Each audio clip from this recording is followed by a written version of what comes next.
Battlecry of Freedom by Ngakma Nor'dzin. Part 2, The Slogans. Slogan 18. The 5 powers are the only crucial manner of conduct. Tob na ni yin che lam che.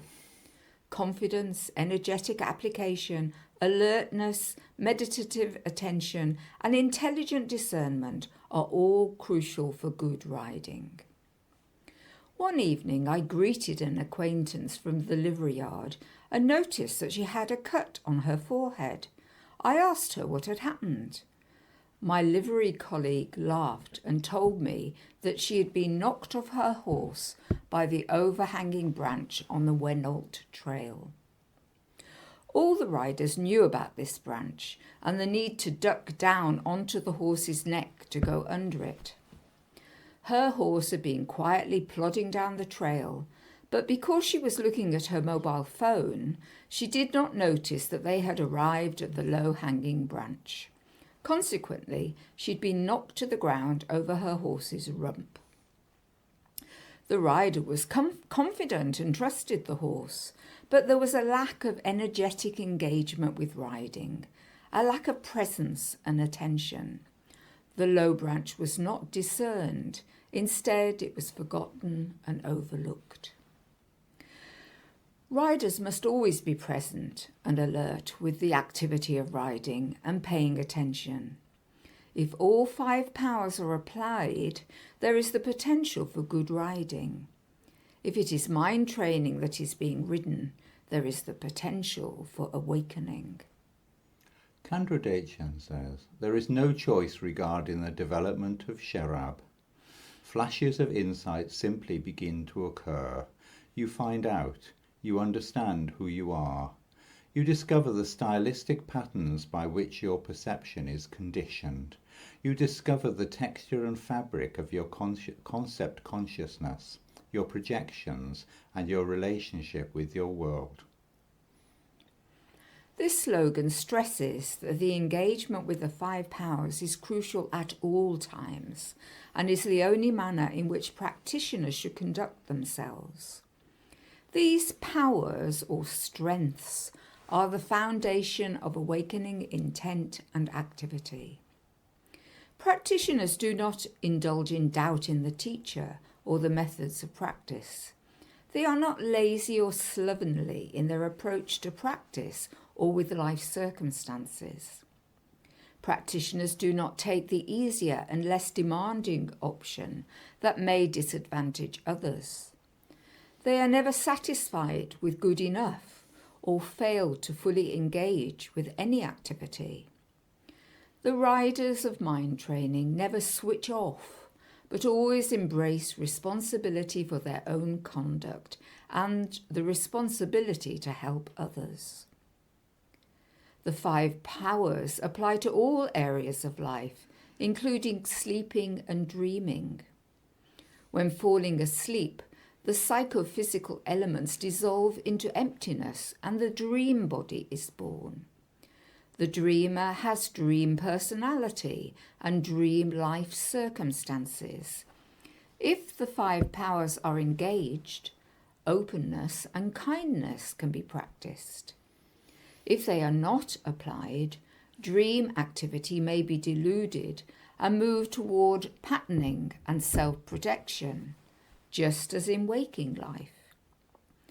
Responsibility remains for any activity that is engaged while dreaming, and the consequences of patterning remain the same as in waking activity.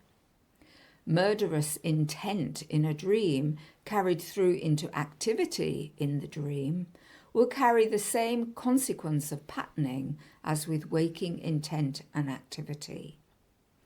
Holding the 5 powers protects the mind.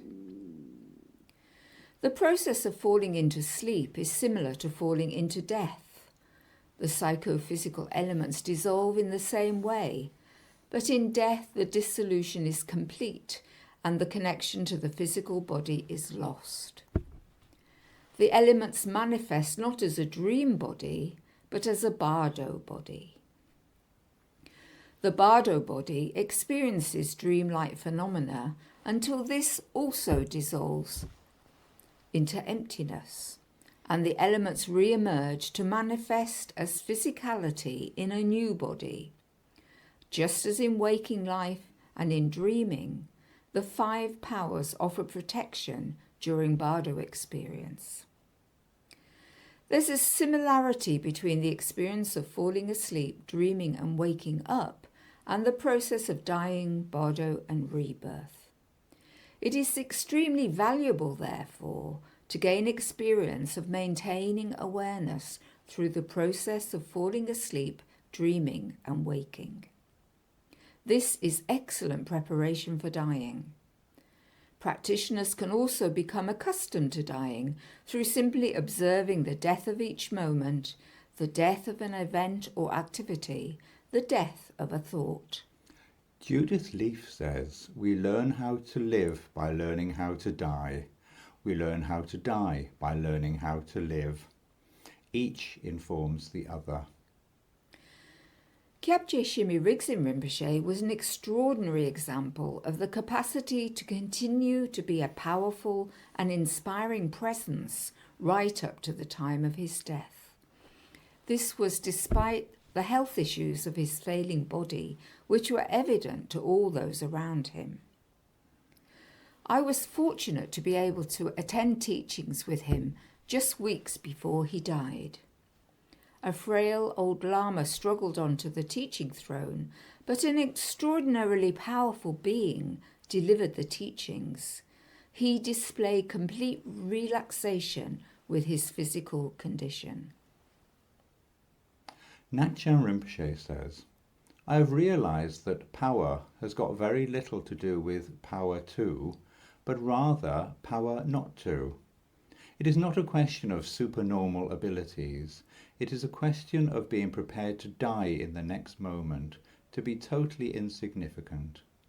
The power to be unafraid of looking like an idiot. The power not to care about what people think or say.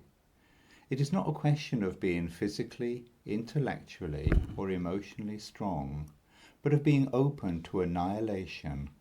Everything has to matter and not matter at the same time.